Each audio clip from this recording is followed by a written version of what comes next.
Muchos saludos a todos y agradecido por quienes siguen un poco estas explicaciones de algunas parábolas del Evangelio. En la exposición anterior, la de los invitados al banquete, Jesús fuerza a sus adversarios a fijarse en sí mismos. Ellos han rechazado la invitación al reino. En cambio, los pobres lo han aceptado. Hoy podemos llamar a esta otra parábola el viticultor generoso, que está en el San Mateo en el capítulo 20. Voy a comenzar con la lectura. Con el reino de los cielos sucede lo mismo que con el dueño de una hacienda que salió muy de mañana a contratar trabajadores para su viña. Esto era una costumbre en aquella época, muchísima gente vivía de changas. Entonces iban a la plaza donde suele ser el mercado, digamos así, y ahí se sientan esperando. Cuando alguien necesitaba, venía con su vehículo, ¿no?, etcétera, y dice, necesito 5, ¿no?, para trabajar, y ahí suben. Entonces esto se explica, digamos, ¿no? Después de contratar a los trabajadores por 1 denario al día, los envió a su viña. 1 denario. 1 denario es lo que se paga por el jornal. 12 horas de trabajo, ¿no? 1 denario. Salió a media mañana. Se ve que estaba apurado para terminar cuanto antes la cosecha de la uva, antes que empiece la época de la lluvia. Porque la viña, las aceitunas, todo eso se cosechan en otoño. Pero ya en otoño comienza la lluvia temprana, que se dice, que va, digamos, como ablandando el campo, la tierra, para comenzar a arar y sembrar. Por lo tanto, se entiende así que estaba apurado por terminar antes que empiece el periodo de la lluvia. Entonces salió a media mañana, vio a otros que estaban en la plaza sin trabajo y le dijo, vayan ustedes también a la viña y les daré lo que sea justo. Ya no es 1 denario, lo que sea justo de acuerdo a las horas trabajadas, digamos, ¿no?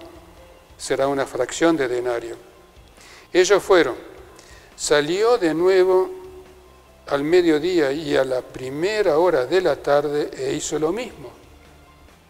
Refleja acá el apuro del viticultor. Salió por fin a media tarde, encontró a otros que estaban sin trabajo y le dijo, ¿por qué están aquí todo el día sin hacer nada? Le contestaron, porque nadie nos ha contratado. Quiere decir que esta gente que estaba sentada ahí no eran holgazanes que no querían trabajar. Cuando pudieron fueron a sentarse ahí y esperar, ¿no? Y no tuvieron suerte. Por eso este viticultor tan extraño que hasta última hora sale a buscar gente. Y le dijo, vayan también ustedes a la viña, pero no les dice que les va a pagar lo justo. Son los últimos, entonces ya se adelanta la conclusión de alguna manera.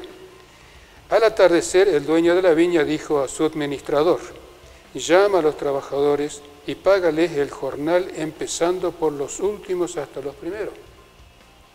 Empezando por los últimos, claro, para que los otros vean lo que le están pagando a los que habían llegado a última hora. Cuando llegaron los primeros, cuando vinieron los de media tarde, recibieron cada uno un denario. Cuando llegaron los primeros, pensaban que recibirían más, pero también ellos recibieron 1 denario cada uno. O sea, la primera reacción a nosotros nos pasaría lo mismo. La primera reacción sería de injusticia, ¿no? Y lo dicen. Al recibirlo se quejaron contra el dueño diciendo, estos últimos han trabajado solo un rato y les has pagado igual que a nosotros que hemos soportado el peso y el calor del día. Entonces tuvieron que soportar todo el trabajo de 12 horas y al mismo tiempo trabajar al calor del sol. Los últimos trabajaron apenas un rato, con el fresco de la tarde, y le pagas lo mismo. Pero él respondió a uno de ellos, amigo. Acá emplea una expresión que es hetaire en el texto griego. Y etaire tiene el sentido de cuando nosotros decimos, tenga cuidado, amigo. Ese amigo no es en el sentido positivo, sino que alguien, digamos, con el cual nos precavemos, digamos, ¿no? Por ejemplo, en el relato de la Pasión, cuando se habla del prendimiento, que viene Judas y le da el beso a Jesús, Jesús le dice, amigo, etaire, haz a lo que viniste, ¿no? Es decir, evidentemente es una forma de hablar, tomar distancia, ¿no? Acá. Amigo, no te hago ninguna injusticia. ¿No quedamos en un denario? Toma lo tuyo y vete. Si yo quiero dar a este último lo mismo que a ti, ¿no puedo hacer lo que quiera con lo que es mío? ¿O es que tienes envidia porque yo soy bueno? Así termina la parábola con esta pregunta, y ahí vemos otro efecto de la parábola, que a uno lo deja pensando, ¿no? Si yo que soy bueno quiero dar a este último lo mismo que a vos, siento que no soy injusto con vos porque te pago lo justo, ¿no? ¿Acaso sos envidioso porque soy bueno? Tenemos así entonces esta parábola que se llama justamente el viticultor generoso, en donde Jesús obliga a sus detractores, a sus adversarios, a fijarse en Dios. Primero habíamos dicho que se fijen en los pobres. La anteúltima, que se fijen en sí mismos, que han rechazado la invitación. Ahora que se fijen en Dios. Y pinta claramente que Dios, que es generoso, digamos, como tal. Y otra vez voy a referirme a un relato rabínico que se llama del rabí Zera, un rabí joven, que murió joven.